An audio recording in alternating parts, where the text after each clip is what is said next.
I was sending 1,500 messages, 1,000 messages every single day, and I was responding to the messages myself while calling all the leads. If you can just like call someone or text them or ask a question whenever you want and get it answered from someone who's like already done it or like doing it as well, it's like speeds up your learning. If you think you're pretty close, you need to start looking at the very least. We did 220,000 the remainder of those 6 months in that first year that we had the business. That goes a pretty good ways to show how good you are at sales and how bad you are at texting and doing everything at once. All right, guys. So today we have Angel on the podcast. He wholesales out in Las Vegas and the Sin City. Last month in February, you did what, 122,000, correct? Correct.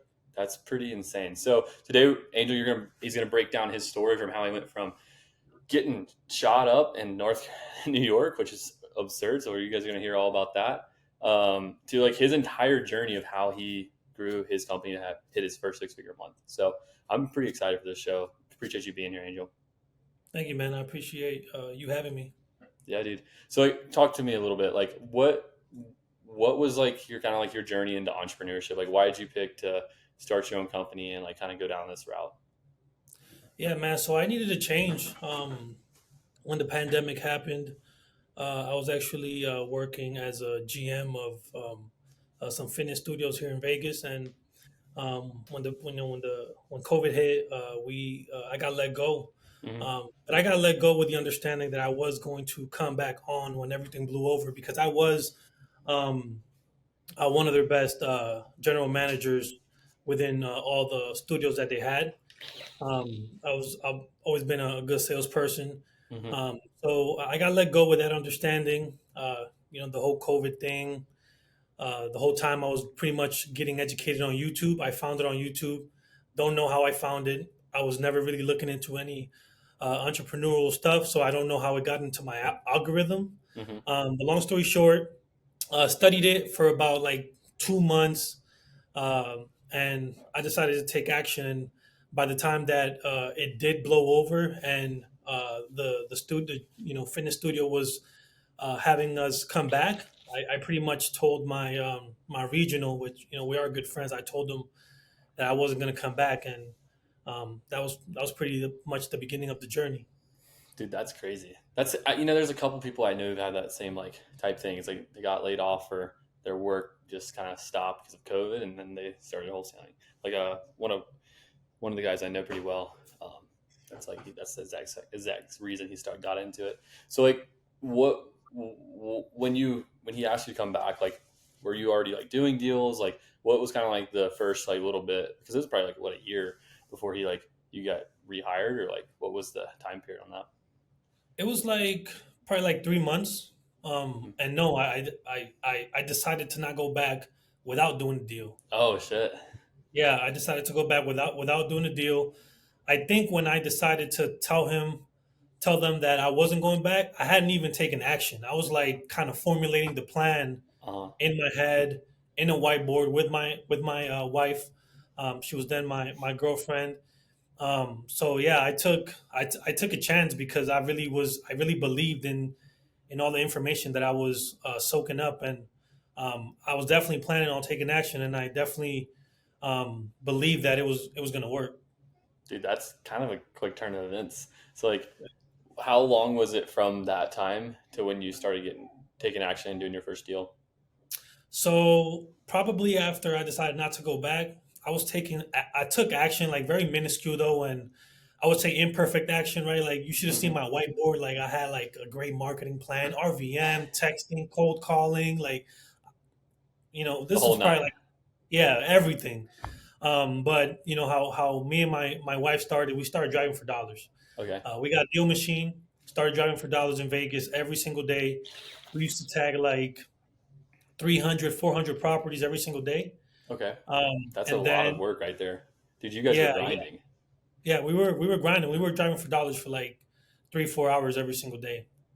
And I pretty much started cold calling people, and that's pretty much my introduction to like the whole business of going out there and trying to talk to a seller who I've never talked to before. Hmm. And it took us like 3, 4 months to get our first deal. Yeah, That's really not that bad, honestly. That's pretty quick. That's awesome. yeah. So were you nervous in the first call you made? I was nervous because it was just different, right? Like I've been in sales, I'd say, legally and illegally, and it's not the same as trying to buy something, right? So I've always had kind of like a, I would say, rough around the edges demeanor. Uh-huh. So I had to kind of, I'm from New York City, so I had to kind of tone it down and be more understanding Hmm. and be more of a people person when being on the phone with people.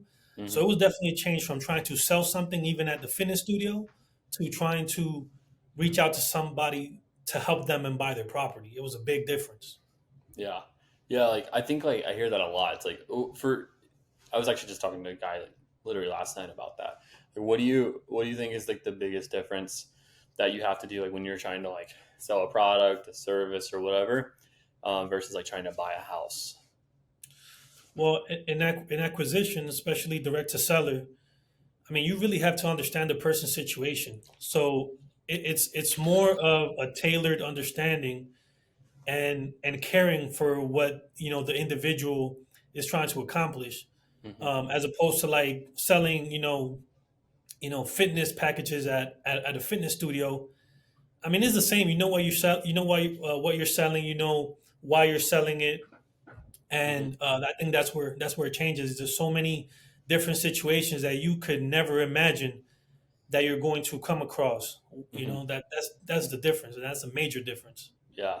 It's like having like being able to dig into that situation, like help breathe a bridge to get them out of it. What's the craziest? Like, is there any crazy ones that pop to your head right now that you've dealt with, and you're like, dude, that one's like wild. Yeah, I mean, there's been crazy situations of deals that didn't happen, and there's been crazy situations of deals that did happen. Is there one Um, in particular you want to go into? yeah, I found an individual who was actually a part of probably the biggest animal cruelty case in Nevada. Well, it Oh was wow. labeled as such by the like newspapers and all that stuff and the courts and Okay. stuff like that. And this individual was going into foreclosure, and I basically found him. I thought he was in jail. Reached out to the correction facility to see if he was still there. He was released. But long story short, this guy was convicted of like, he had like it was actually kind of sick, but Hmm. dogs were like 200 dogs died. Buried in his backyard. Long story short, at this point in his life, he was down and out. He needed help, and even though he had done some bad things, I mean, we kind of had to step in and kind Hmm. of kind of help this Help guy. him out Yeah, because he was like in foreclosure, so like he was gonna lose his house at the bank, I assume. yeah, he was gonna lose his What house to the bank. was there like a like what I guess like did he get into like the reason for all that like any of like the crazy like story of like how he got from jail and like back into like foreclosure? Well, I mean, the whole story has to do with him getting going to jail, right? Like the legal Hmm. fees and all that burden, and him being in jail because he was actually in jail for, I think it was a little less than a year. Hmm. So, I mean, I'm sure that's a burden there, especially, and then having a house, and his house was big. It was like I don't know what you call it, like a dog pound, or I don't know, like he used to breed dogs. Okay. So So that's yeah, how it he was. made money is he sold Yeah, dogs. yeah. Okay. He was a breeder. It just so happened that he was not Oh, ethical. He was, yeah, yeah. doing things the wrong way. But yeah, he kind of got into some financial issues. Dude, that's interesting. That's I bet that was a super interesting guy to talk to. Did you Yeah, like was the house like what kind of like you said it was a big house, like who'd you sell it to? Who bought it? Like what were they gonna do to it? yeah. So it was a regular house on an acre lot. Hmm. And it was just, I guess, he has some built stuff to make it for his business. But the person who bought it, all they had to do was just kind of knock down all that dog stuff, and at the end of the day, it was still a regular old house, and it was just a cash buyer who was going to upgrade the property. Nice.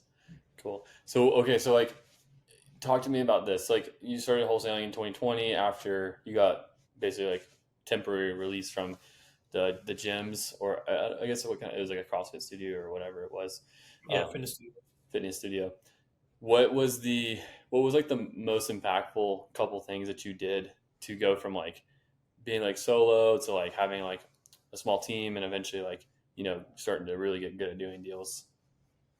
Yeah, I mean, I would say one of the most impactful things that I did was actually go out there and find a mastermind like yours to get educated, because I mean, I know a lot of people, um, they don't like saying it. I guess it's popular to go out there and claim that you're doing everything on your own and you came up with all these cool ideas to elevate your business, but not me, man. Like I was looking for a mastermind. I mean, to essentially hold my hand through the process of going from being at this level to this level. Hmm. And I think I think some people feel ashamed to say that, but I don't feel ashamed to say that. I was looking for people to kind of hold my hand through the process and to teach me things that maybe uh, I was too small minded to even understand.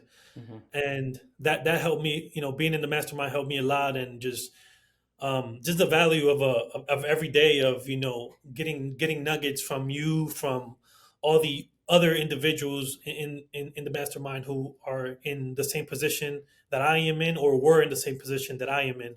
Hmm. um, that's very valuable to talk to people who have the same issues that you have, or had the same issues that you have. Yeah, dude, I agree. Like your network and the people who you hang out with, like such a high leverage like resource, really, in my opinion. It's like because like, dude, if you can just like call someone or text them or ask a question whenever you want and get it answered from someone who's like already done it or like is doing it as well, it's like speeds up your learning, like the time you learn so much. That's like we spent so much money on educations. Nothing. I mean, obviously, like a lot of things a lot of things I know, a lot of things everyone knows is like from their own experiences, but a lot of it, everyone at a certain level kind of like knows similar experiences because they've gone through a lot of the same trials and tribulations. So it's like if you find Right. someone who's like one or two steps ahead of you and they can just kind of like, here you go, come on up here. Yeah. They could streamline It's everything. And it yeah. was a horrible habit that I had. Like even in the fitness studio, like my regional used to tell me all the time, like, stop doing things yourself. I used to do damn near everything myself. I'm talking about, like, I really, it was a bad habit. I didn't really empower my employees Hmm. to close deals, because I didn't think maybe that they could learn the same skill, Hmm. or I mean, it was tough to teach the raw skills. And one of my main issues is that I didn't know how to teach those skills that I had, and it was just a bad habit that I had, going back even to the fitness studio, and I had to change it. Yeah, I would say like same thing for me. Like I really struggled a lot with like, oh, I have this issue. Let me just like try it myself.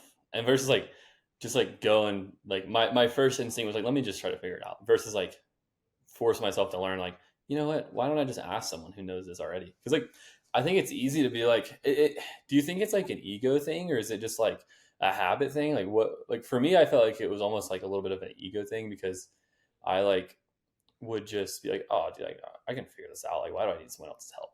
Kind of thing. Yeah, it's absolutely an ego thing. I 100% think is an ego thing, because I'll give you an example. Like when we first started the business, my wife got pregnant. So Hmm. we kind of removed her from the business. She wasn't really doing anything, and I was taking Hmm. such a big load of just doing everything.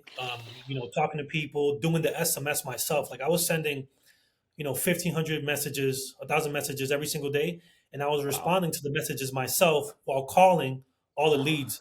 And my wife was telling me for the longest, like, "Hey, let me respond to the messages. Like, it's just responding to messages."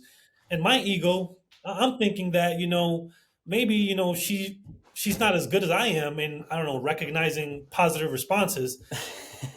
Right, like, as dumb as that sounds, like, and she didn't do it for like 6 months, and we got no results. We closed like one or two deals, and then once she finally started doing the messages, and I focused on the calling. I think we did like 220,000, that the remainder of those 6 months in that first year that we had the business. So it was crazy. Dude, that's kind of crazy. That goes like a pretty good ways to show like how good you are at sales and how bad you are at texting and doing everything at once. Yeah, yeah. But like, okay, so like, what did you learn from that? Like, kind of like, what have you like implemented slowly over time? Like knowing that that's like kind of like you're really good at sales and like you don't need to do everything. Yeah, I mean, it's just kind of letting go of some things. When the time is right, and really learning to understand when the time is right, and having the guidance for somebody to tell you, like, "Yo, I think it's time that you hire this, or hire this person." Hmm. Um, and after that situation, when my wife, we had a lot of success with my wife doing the messages. The year after that is when I decided to hire a lead manager, and Hmm. that made worlds of difference. Yeah, because they could call like, the SMS leads and stuff. Right, because then after that, the next bottleneck was the fact that I was following up with cold leads, warm leads, and hot leads, and Hmm. I had to figure out how to get them cold leads off my plate. For sure. So like, I know when you were when you were talking just briefly earlier, you like mentioned like it was like hard for you like to empower a team and train your team. How did you go about like overcoming that like limiting belief in your head and then also like actually like training your team? Well, seeing other people do it, and taking the advice, and um, taking the action of actually believing that it's going to work. Like when I had a lead manager, it was super tough. Like to let go of. I feel like it's always tough to let go of the things that you do and you had success in, because you view, especially when you start as a solopreneur, you view the business as like your baby, Hmm. and it was tough. And I slowly started empowering my lead manager to talk to people how I talk to people, and make certain decisions, or take the conversation this way, or that way. So that's really how it started for me with my lead manager. That was the first person I've ever hired, and it was tough. It was challenging to see them make mistakes, and you thinking to yourself, like that wouldn't have happened with me or them. Like they botched that call. Yeah. But ultimately, you have to think of the long game, and understand that at one point you didn't know it all, you didn't understand it all. So Hmm. you have to be able to give somebody the grace, and the time for them to have to get those repetitions. Yeah. I think yeah, like to your point to add on to that, like I still moderately struggle with letting go of things. Like not like that bad, right? Like it's not like it's like a hindrance, but it definitely like slows my action sometimes when I'm like have a limiting belief like can I really like find someone and hire someone like to do this job like as well as I do it? And it's like Right. every time I do it, and like of course like you need to get good at hiring, good at training, good at onboarding, like having like creating a good process, like leading and all this kind of stuff. Like there's all these other skills that go into it, but it's like every time I hire someone, I'm like, it's the right person to do the job, and then they do it like way better than I could. I'm just like, man, like I can't believe like I didn't think someone could do this. Yeah, you know, yeah, it's a good it, feeling for sure. it is like so like when you hired a lead manager, how'd you go about finding them? Like what kind of person was it um, for that role? Yeah, so he actually landed on my lap, man. Like I was not ready. Well, I thought that I wasn't ready for a lead manager, but I have one of my best buyers in my market. We're really good friends, Hmm. and he's this Latin American guy from Peru, and he just does things like very very old school. He's a flipper, Hmm. um, and I invited him one time to a meetup. Hmm. And he was like, "Hey, I can't make it to the meetup, but I can send my nephew. Hmm. He's interested in in real estate." And I was like, okay. So his nephew met me there, young kid, 20, 21 years old. Um, we got there, the event happened, we chopped it up. He told me how he was interested in doing, getting into the real estate world. I think he was doing like the timeshares sales things, Okay. wasn't working. And he was just telling me about his story, how he like moved to Atlanta, actually to Georgia, Okay. uh, for a while, to do that, to do like door knocking, and I was like, damn, this kid moved to Georgia just to door knock. Like I would never do that. Like, you know. So I was like, he has to have some potential if he's willing to be that hungry enough to go out there just to door knock on a sales job that's all commission. Hmm. So the idea just came like, hey, he might be a good for lead manager. So I presented him the position, and he accepted. And he accepted as pretty much an intern. Hmm. Um, and he came in, proved himself for, I think it was like the first 3 or 4 months, and we got a deal, and then I put him on salary plus commission. Dude, that's pretty sick, man. You know, I've talked to so many people about this, and like it comes back to the network thing and like relationships. But like because you were actually like going to meet people, like you Right, found this guy. So right. it's just like, well, there's like a thing I believe in. I don't know if you believe in this, but there's a law called Littlewood's Law, and it basically states that every 30 days something with 1 in a million odds will happen to you. And like that's kind of like a random thing, but like because you're going to like real estate events, you were thinking about this, like it just like kind of fell in your lap, and like you took the opportunity and ran with it. Like worst thing that could have happened is like he didn't work out and you paid him like maybe like, well, if he came in as an intern you probably paid him nothing. Like that's pretty Right. sick. That's a pretty sick gig. No, absolutely. And I mean, I don't know the numbers behind finding, one thing every 30 days, but I definitely believe that. I mean, especially when you open your mind to actually finding opportunities and seeing the value in things, I'd say that's 100% true. Hmm. Yeah, and I guess like for everyone listening too, if you don't have a lead manager, this is like just today. I'm running podcasts today, but the guy I talked to right before you, when they hired a lead manager, they like that's what was like the thing that they needed in order to like hit 100K for the first time. It's like they just need Okay. a lead manager in their business, which I think is pretty cool because like okay, like we can just increase our dollar per hour by like only talking to motivated sellers. So it's like Right. that's like huge. So like I think that's I'm glad that's one of your things. Do you so like what once you when did you bring that guy on to your team? So I brought him on last year. Okay. And then so he's been with you for about like what, like 8 months or so, 9 months, I assume. No, like a year and a half now. Oh, a year and a But half. but I wasn't being the right leader, how Okay. I was supposed to be until I joined your mastermind. Okay. He was extremely confused. I was confused. I knew he was confused, and it was kind of like pretending like he wasn't. Like, Okay. hey, like you should get it by now, Hmm. type of vibe. And once I got into the mastermind, and we would have conversations.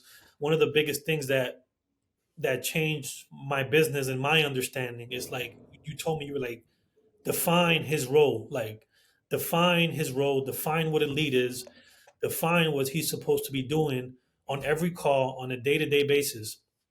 And that challenged me because, like I said, like I've always pretty much maneuvered through life and I guess sales just of raw skills, Hmm. you know. So it was extremely hard to put things on paper and explain to him like, hey, this is the first goal of the call. After this happens, you can take the conversation this way. If this happens, you take the conversation this way. Um, and having that understanding with myself, Hmm. that made a big difference because I never thought about the science of of the things that I did when I Hmm. called somebody and simply qualified them. I didn't think about You're like, oh, you just talk to him and like ask him some questions, you know? exactly. But when you have employees and you're trying to grow a business and teach somebody, I mean, it's pivotal, man. And I instantly recognized that I was the bottleneck, that I was stopping him from reaching his potential. He was plateaued because I wasn't recognizing things on my end. And Hmm. once I put pen to paper and defined his role, defined what he was supposed to do, did a mind map of the conversation and where it goes. Man, it's been a world of difference, and it has changed everything. He has confidence. He actually has confidence. That's sick. He gets on the phone with swag. I always used to tell him, like, before being on the mastermind, like, yo, like, you have to get on the phone with swag, with the buyer swag. Like, they have to believe you. And I never gave him the tools to achieve that, to believe that. Yeah. And after being on the mastermind, he has swag now, for Yeah. sure. He's dripped out, bro. Yeah. That's sick. So like, because I remember when we first talked, like your issue was like you just weren't like you had like all these leads and like you just like weren't getting them converted to appointments, and like it's crazy like that, because like hindsight 2020, it's really like not a big tweak, but it's like a lot of like, one, it's like mentally you've never done it before, so it's like gonna be challenging, and then two, it's like, okay, cool, like I'm gonna give this guy some like roles and responsibilities and tell him what to do a little bit better. It's like, is that really gonna help? But it's like it kind of seems like it does, which is crazy. Yeah, especially with SMS marketing. I mean, that's our bread and butter. Hmm. And if you know SMS marketing, especially if you're pushing all positive responses, then you understand that it could be taxing when you're calling people, because probably 50-40% of those people are going to be tire kickers or fake people who are just trying to prank you. Hmm. Um, so having that understanding of letting him know that he's making these calls to find the needle in the haystack, and him having that understanding that, hey, somebody, cusses you out because they're not the owner, they were joking, brush it off. Him having that understanding has helped tremendously. Yeah, that's so good. So like, what's kind of like the next step for you in your business, like that you need to deal, or like I guess like I know we talked, because we talked what like a month ago about like, it's like, dude, I think it's time to hire an acquisitions manager, which is like, is that still like what you think is like that, is that the next move you're gonna make, or like what are your thoughts on the next thing you're working on? Yeah, I think I'm pretty close. And I think you gave me the best advice. You said, like, if you think you're pretty close, you need to start looking at the very least. But I do think that first I need to uh, delegate a lot of my admin tasks, which I Mm-hmm. have been doing since probably the last month or two. I think I need to delegate a lot of the admin tasks, so I can clear my plate of small tasks that really take me a long time. And like you said, I'm not good. I'm not good at it. I'm simply not, and I understand that That's now. okay. Yeah, and that's okay, right? Um, and then after that, obviously, we've talked plenty of times about, I guess, how cheap I am and how cheap I've been, and how I need to spend more money and get into a different marketing channel, just because SMS has been kind of up and down, and regulations can affect it in the future. Obviously, we're going to ride it till the wheels fall off, but is essential to diversify. So we're trying to do that now, with starting a foreclosure process, reaching out to foreclosure leads, Nice. and looking into other things, as well. But yeah, to answer your question, I think I will start to look for a acquisitions manager. Mm-hmm. That way, I can pull the trigger when we are ready. And Mm-hmm. right now, focusing on getting some admin task off my hands. Yeah, I think that's huge, because like the whole thing, like it's like you just want to be like doing like the ultimate goal, I think, of like someone who's running a good business and like they're operating as like a really like rock solid CEO, is like to try to get to where you're working in the business like 20 hours a week and working on it like 20 hours a week.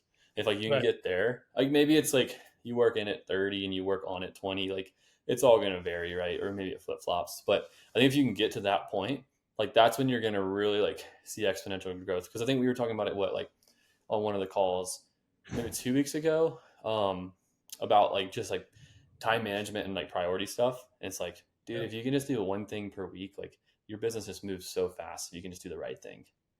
Yeah. That's also, I would say,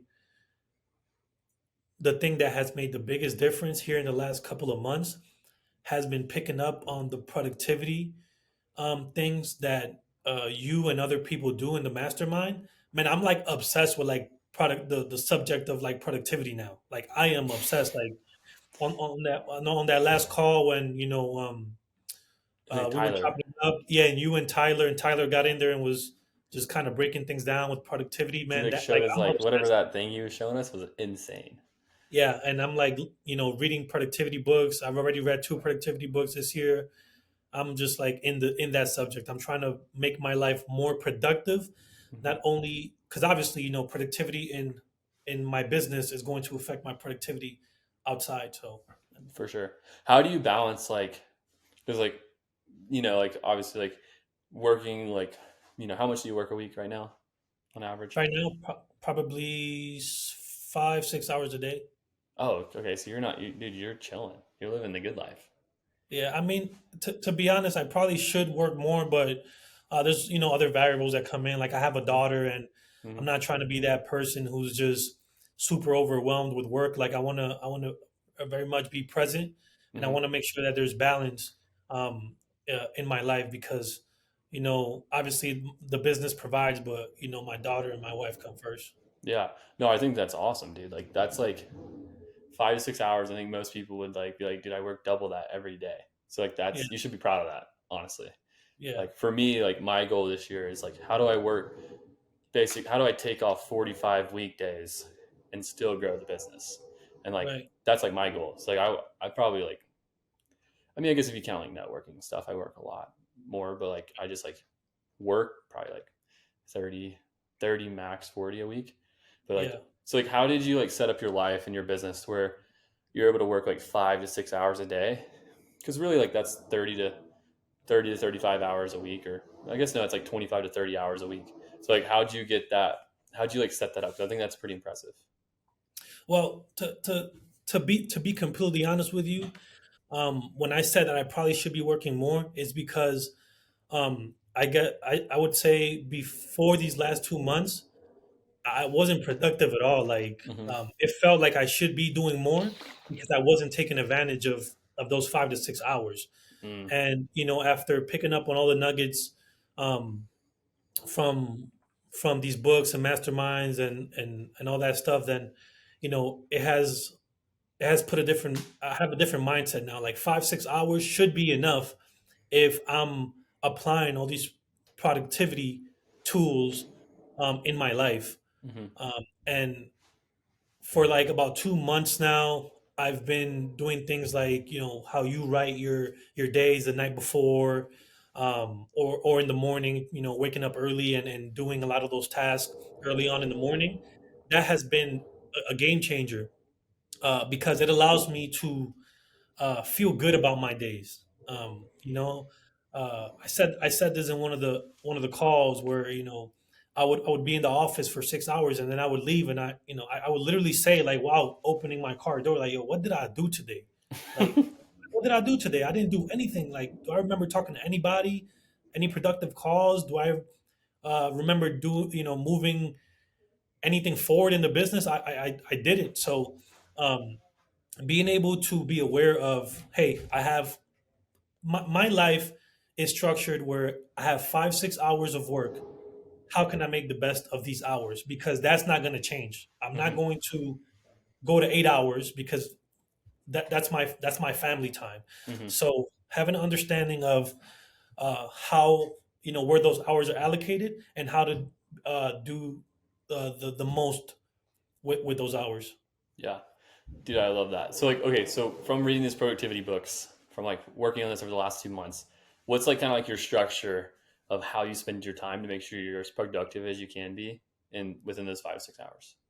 So the list, the writing down, the your task and labeling them from most important to least important, and also figuring out how long those tasks are going to take to ultimately figure out which ones you do first. That's big because, and also having them in front of you because it holds you accountable because you wrote Mm-hmm. them down, so you have to do them. And it also makes you think every single day. Like it challenges your mind to figure out what is the next thing that I need to do. What is the next thing that has to be done in my business and in my days? But I would say writing it down, a list, and having it in front of me to keep me accountable on a everyday basis. Yeah, dude, that's so big. Like just like knowing like, hey, I'm gonna do these things today, and like that's it. Then like that's like makes it pretty clear of like okay, and like as another thing like I've learned too, and like this is from bunch of productivity stuff too. And like I listened to this one guy's presentation at an event. It was like really impactful for me. But he just talked about like if you think the task can take you an hour, give yourself at least an hour and a half to do it, maybe Hmm. 2 hours. And it's like if you finish early, then like go and do whatever you want. He's like, so I'll go and play video games with my kid. That's what he did. And so like for me, I'll just like walk my dog around the block or I don't know, watch YouTube or whatever I want to do. But like that's like you never want to feel like because it's not like I don't know. I wrestled in school, so like I always felt like completely redlined every day physically because like that's just like what you work out to your physical limit, and then you do it again, and then you do it again every single day.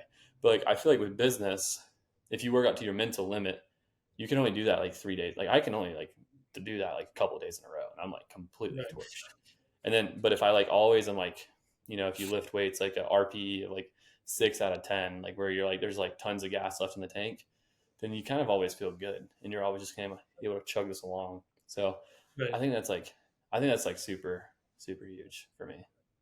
No, absolutely. It makes a big difference. Like when I started writing everything down, I started doing at least one task early in the morning before I go to the gym. And by the time I'm done with the gym, like I already feel super accomplished, and Yeah, I haven't even gotten to the office at 10. that's So sick. it's just a really good feeling. I come into the office more energized, and more, I guess, happy about what I'm doing on an everyday basis. That's huge, dude. You can't like value like happiness and sanity. Yeah. It's like you can't put a price tag on that. Okay, so this is one thing I've been like having a debate with some of my friends about, and I want to know your opinion. So, do you think the goal should be outcome based or activity based? So, for example, like should the goal be like, hey, get one contract this week, or make 100 calls, or make like 10 offers, or whatever the number is, like something like that, like That's activity based. that's shifted for me, man. Like I would say, like 3 months ago, I would be like productivity based, but now I'm definitely leaning towards the action based, because that's that's your labor. Like, the fruit. The saying, the fruits of your labor. Well, it doesn't. The fruits can't happen without the labor. Yeah, So if you aren't doing the labor correctly, there is no fruits. yeah. So I think I'm leaning towards action based. That's exactly what I said too. And like the reason I said that is like for exactly the same thing you said. And one person asked me, they're like, dude, we're really struggling right now. I was like, dude, just like write down like 3 things you have to do every day and like just do them. And then they like the next week they got like 3 contracts just from like Yeah. doing the right things. Cause they're like, oh, I wasn't even doing these in the first place. And I think like because I don't know, dude. Like, do you struggle with as a business owner? Like, I wish there was like for example, you have a sales guy. He's got to hit 100 calls. You got to hit this many appointments, this many conversations per day. Like that's what he's got to hit. It's very black and white. But for us, it's kind of like gray. It's like we want to hit like 100. Like let's say you want to hit $100,000 in a month in revenue. But that's like okay, cool. There's like a million things that go into that. So it's like, how do I like actually contribute to it? And it's pretty. You can't really hold yourself accountable to it. But if someone said, hey, you got to do 100 push-ups every day, and that's like the thing that you have to do in order to be successful, then I'd do 100 every day, no doubt. Right. Right. So, but if someone said, "Hey, you just need to get ripped," and like that's like what you need to do, I don't know if I'd do push-ups. I don't know what I'd do. you Right. know? And in business in general, like there's so many moving pieces, right? Like things can change on a daily basis. So I think, just being worried about the results and not putting any time and effort into the actions, I think is detrimental. Um, because the actions are going to dictate everything. And like you said, with the moving pieces and how things change, you have to be able to adapt. And how do you adapt? That's by being aware of the actions that you're taking day in and day out. Yep. Um, so I think, yeah, it's actions, yeah, for sure. Dude, yeah. I'm curious if you guys are on the in the comment section on YouTube or wherever you're watching this, to comment down below what you think is like more important, the activity or the actual out or the outcome. I'm curious. I bet most people. I think anytime I look back at my life and I've like gotten stagnant, it's because I've focused on the goal too much and not the actual activity. And Yeah, I don't know. you could get lost. You could get lost in the goal. for sure.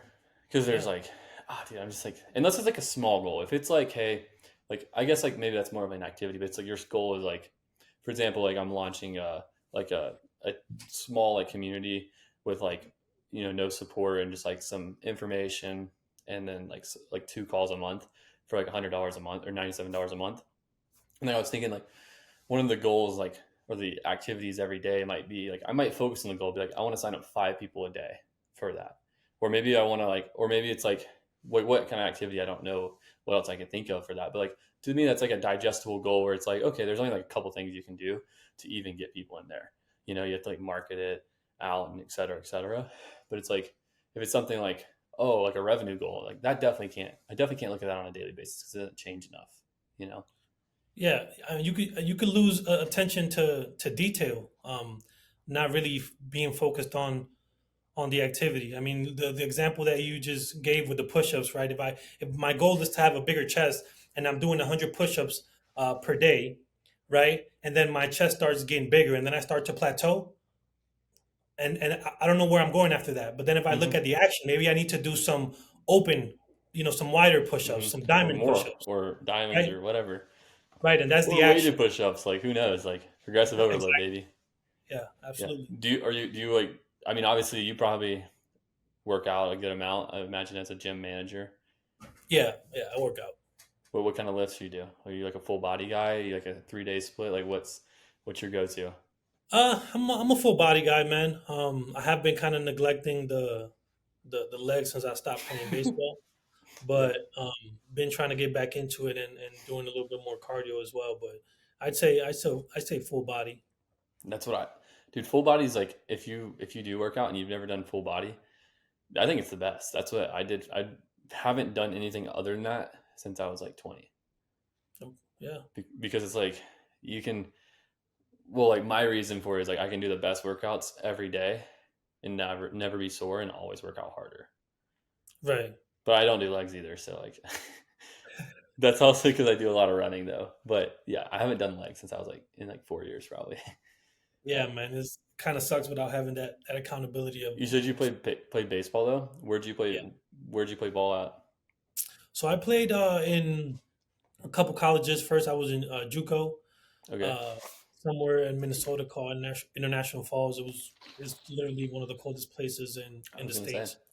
And then in Iowa, I played baseball in a school in Iowa too. nice. Yeah. That's like were you a pitcher? No, no, I was a shortstop, and then kind of got a little bit bulkier, so I was a third baseman by the end of my career. Dude, that's I played second base. I didn't play in school, so I broke my back when I was a junior. But that's like Mm. what I wanted to do is play ball in school. But my my dreams got crushed with a shattered vertebrae. Oof, yeah, that's tough. But third base, dude, I played third base like maybe like a few games. Dude, you gotta have some nuts to play over there, bro. I like playing third better than playing shortstop. Really? Yeah, it was just quicker, quicker decision making. Uh huh. What happens happens. Yeah, Dude, yeah, that to me like it was so scary, bro. Every time the ball would get hit, because like I don't know, I'm used to playing like second base or shortstop, and you're like super far back. You have like the ball still comes up when you hot if you're playing good teams and stuff. But at third base, like dude, it's like boom, it's there. yeah, quick. It's tight. Yeah, that's sick, Not quicker. dude. Yeah, bro. So I guess like what's next for you and your business right now? Like I know you had a awesome month in February. Kind of like what are the big things you're working on to keep that rolling? Yeah, so right now we're working on increasing SMS. Um, had a conversation with Nico. He's my success manager, and he advised me to go up in SMS just because we are having a ton of success with it, and my SMS VA is not quite at his capacity yet. So we're gonna go ahead and try to and bump that until he his plate is full for every single day with messages, Mm-hmm. and then right now training uh, a VA that I hired to deep dive foreclosures, Mm-hmm. and also looking into PPL. Uh, Only issue with the PPL that I found here in Vegas is that it's extremely expensive just Yeah. because of the market, but that's something that I'm going to continue kind of dig into and figure out just how to diversify and have other marketing channels that produce just like SMSs for us. Yeah. So in Vegas too, just like because I know Ray Rodriguez is doing some direct seller out there. He's having success doing PPC more than he was with PPL Okay. because it was cheaper.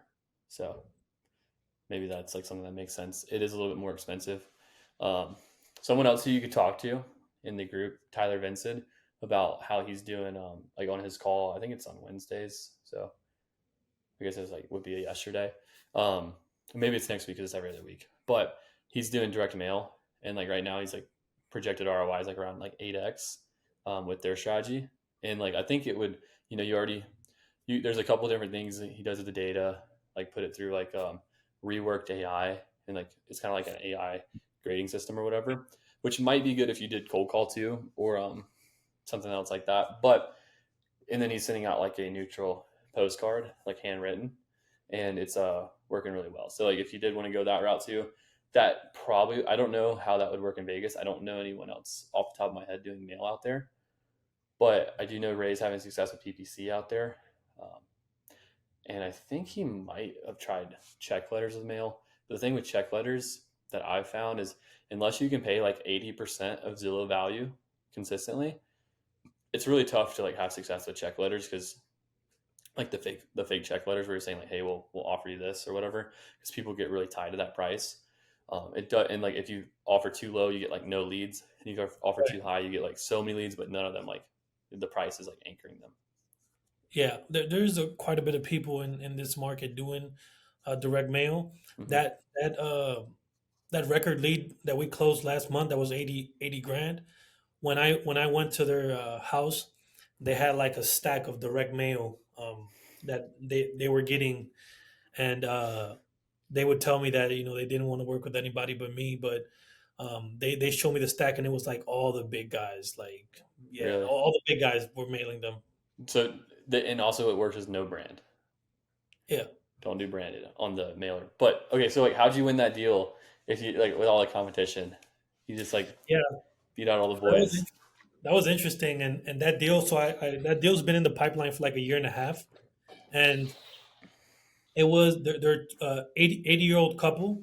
Hmm. Extremely tough to have a good conversation with them on the phone. Like it was super tough. Like the first conversation that we had, I got enough information to keep them in the pipeline, and that was simply that they were absentee, lived in California.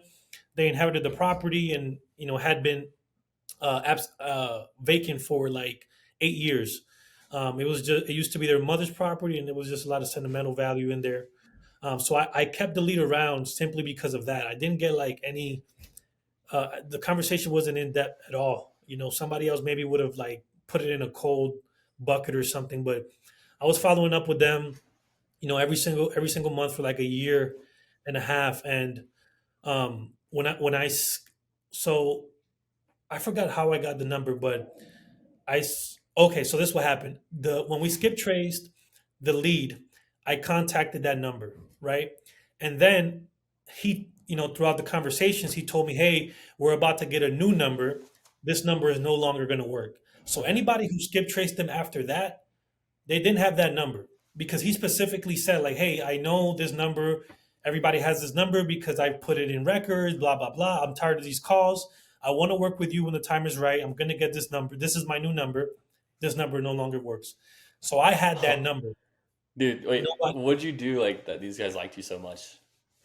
um, I mean, I was just understanding of their situation. I wasn't pushy. I understood that their timeline wasn't close, but I also understood that eventually they're probably going to sell. Hmm. Um, so I was just understanding, and um, you know, I would call them, and I would ask about how their doctor's appointment went. They're 80 years old, and lady in the wheelchair. I would ask her how her doctor's appointment went.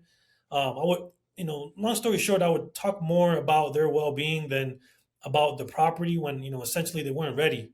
Hmm. Sure, I would figure out during the conversation if the timeline had condensed at all, but that was it. I didn't really harp on it too much. I just followed up with them because I knew that eventually they were gonna sell. And great people too. Like has Rams tickets, for the season. Invited me to like a Rams game whenever I want to go. So they Dude, were, that's so dope. yeah, That's how you win those big deals, though. Those long follow ups. So basically, they gave you the phone number, and then like they're just like, yeah, we like you, Angel. yeah. And they gave me the new number, and they canceled that old number. So nobody after that had that new number That's sick.